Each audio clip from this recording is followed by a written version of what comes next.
Welcome back, ladies and gentlemen, to part 3 of Clive Barker's HELLRAISER, Pursuit of the Flesh. This is an ongoing series which is released 3 times a week, Mondays, Wednesdays and Fridays. If you have missed any of the previous episodes, please do find part 1 linked down below. That being said, let's dive right into it. We open in the labyrinth, the hell dimension. Pinhead, standing proud, the hell priest on his throne at the altar, speaks to his disciples, the Cenobites. The carousel has been destroyed. The box is all that remains. We see Pinhead delivering a sermon from his altar. The church, a massive ribcage of some unknown beast. Hell's memory is long, and our torture, the knowledge of a life once lived beneath the sun. In the days before our flesh was flayed, our bodies anointed, before we were trapped within a toy maker's 6-sided cage, summoned by whimsy, hunted by harrowers, it is fruitless to wonder how this came to pass. History has no place in hell. We live our deaths within a final, unending chapter, unraveling, unfolding forever. And there is no prologue for us, but pain. And now, a room full of people. Another type of sermon is taking place. Another altar. Edgar, Kirsty Cotton's lover. Where do stories come from? Where does fiction find its footing? To the scholar, it's the collective unconscious. To the tribesman, it's a tree. A story tree, upon which we are simply leaves and branches. But according to some legends, there is a sea, a dream sea, where our minds mingle, where we've swam and swum and stories wash ashore. But that sea is a dead sea now, the tree long since vanished with Eden. My book is about the origins of myth-making, but, as with any epic tale, the hero is key, rising from ashes born in blood, delivered from wombs and weeping, asking only one question. And as this sermon is being delivered to those that wish to learn, a man sits in the crowd, with a box on his lap. What is your confession? I'm so sorry, Father. They made me. They made me pass it on. Pass what on, lad? You can speak to me. It's safe. It burns, Father. Oh, it burns. Hell isn't flames, you see. It's frost. And now we're in Boston, Massachusetts. It's 1994. This is the harrowing of Marcus Ames, the man we saw with Kirsty Cotton. He steps out of the confession box and into the side. All he sees is a snowball and some water. He picks it up and he walks to the altar, staring at it. Curious thing. Holding it up to the stained glass windows, letting the colours pour through it. And he sits there and considers the words once more. Hell isn't flames. He stares, the snowball on the altar, and the bubble starts to burst. It's frost. Inside the church is snow. And then standing before him. Who's there? Who is that? There stands a figure dressed in robes, dark robes. Every crystal falling, unique. Nothing repeated, infinite. The figure standing before him, clothes tattered, spikes coming from his shoulders, gnarled teeth, and hair on end, as if an energy is pouring from him. Oh, dear Lord, please protect me. Our Father, art not in heaven. God commands thee. The power of Christ. No, in Jesus' name, go back to hell.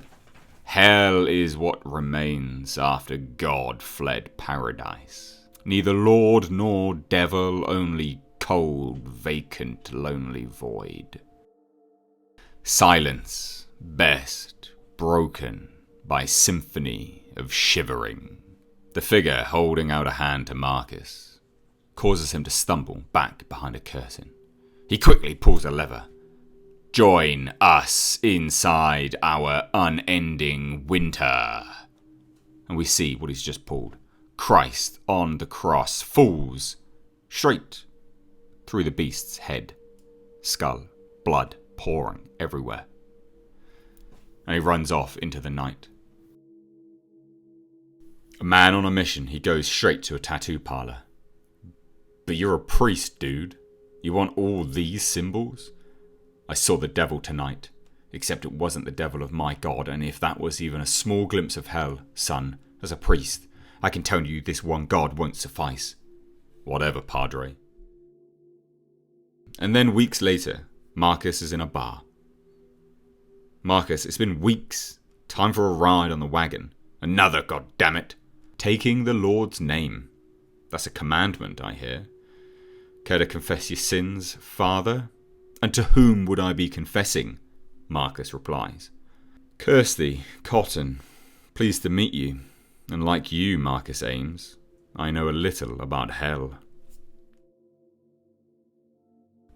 We're back in Edgar's sermon. There is no first word, no true beginning. Countless pages before the preamble, where villains once were heroes and victims were heroines. And now we're in 2006. This is the harrowing of Bethany Howard. We're in Seattle, Washington. A man looking at lewd images of escorts points to Bethany. I'll have that one. Dinner was lovely, thank you. What was it you said that you did? Antiquities, dear. I collect history, sell pieces of the past to the present. It's all very complicated. It's a fine enough living.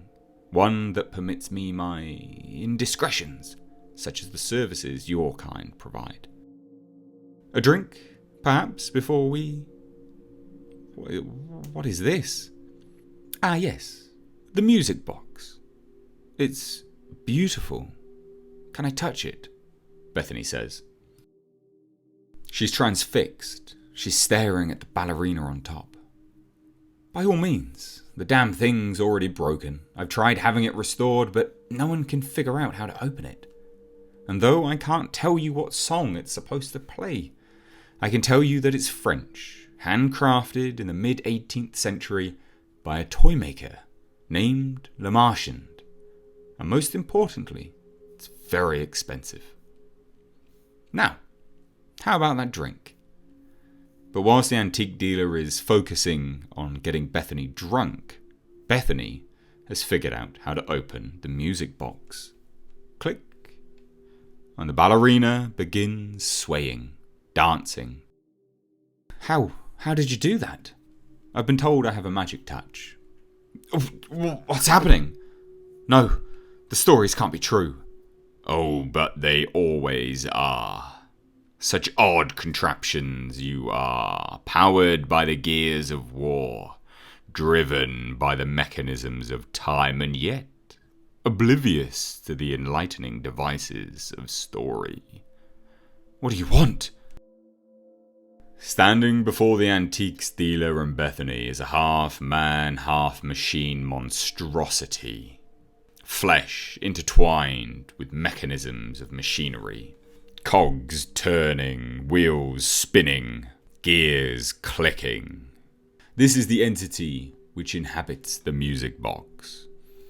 To strip, grind, and tear the life out of you. And as he says this, with brute force, he punches his mechanized arm directly into the antique dealer's chest, grabbing his heart. Please don't. I haven't even lived yet. You will, the Cenobite replies. But forever, without the sweet song of your child's voice. Bethany is confused. My what? He holds up his hand. No! And it plunges deep inside Bethany, plucking out a life she never knew was even there. Oh my God. I had a baby, no. A baby, you murdered my baby, you son of a bitch. Blood pouring from her, she starts to run. Yes, run. But know this is not your last dance with hell, the mechanized monstrosity says, as Bethany runs, blood pouring from out of her. Ma'am, don't, you're bleeding. I'll call 911. There. She collapses on a sidewalk. My baby, I had a baby. Then later, Bethany wakes. Miss Howard, Bethany, dear, you have a visitor. She's been here for days, this one. Loyal as all hell. Get up. I was a mother once. Granted, I didn't bleed for it. I bore nothing, but I loved her. I cared for her, as a mother would. Her name was Tiffany, and I know what I would want if she were taken from me. It's Kirsty Cotton. Bethany replies, Revenge. The sermon of Edgar continues. Vengeance is a fine motivator, death, an excellent beginning. But not all stories start at the fringes. Some begin in the middle. We're in 1987, Nova Scotia. The harrowing of Alexander Price. The female Cenobite is here with two young lads, with hooks and chains in one, hanging. He gets sucked inside the music box. David, one boy says. Your brother is with us now, safe and unharmed. For the moment he keeps his skin, a rare bargain. Yet here is one even more rare. The objects of hell are flotsam, carried by a current fickle fingers. They will find you. You will move them like pawns, a facilitator. Like the man who gave us the toy, the very same. Do this for us, and whenever you meet the box, we will let you see your brother. Fail us, and he burns. Do you agree? Yes, ma'am, please don't hurt him, I promise. Oh, the paradise of please, a word on which we feast. When you forget to whom you belong, the mirror will help you remember. And she thrust her hands on the young boy's face. 1991. Hey, Alex, we're gonna miss bio. Pre-med waits for no man. 1993. Bribery won't convince me not to fail you, Mr. Price. Your grades are teetering, and so many days absent. It's not a bribe, it's a toy for your daughter. It's very old. And there in 1994. I'm so sorry, Father. They made me pass it on. Pass what on, lad? You can speak to me, it's safe. It burns, Father. Oh, it burns. Hell isn't flames, you see, it's frost. 1995. Happy birthday, David. You would have been 15 today. Alex, you have to stop. You're hurting people. And in 1997. She's a beauty. A real antique, this one. Let the other bastards be jealous. Pride of my collection. Take pleasure in it. She'll steer you through the fog. 1999. Graduation. 2000. I'm finally a doctor, David. I figure if I can just help people, then maybe, just maybe I can be... I'm so scared, Alex. So tired. There are monsters in the dark, feeding. Please, forget me. But I do this all for you, David. I miss you so much. Every day, how could I forget? 2003. This will be the last time. So they all say, until the scars heal. I've left you a gift. May you get from it what you give. 2005.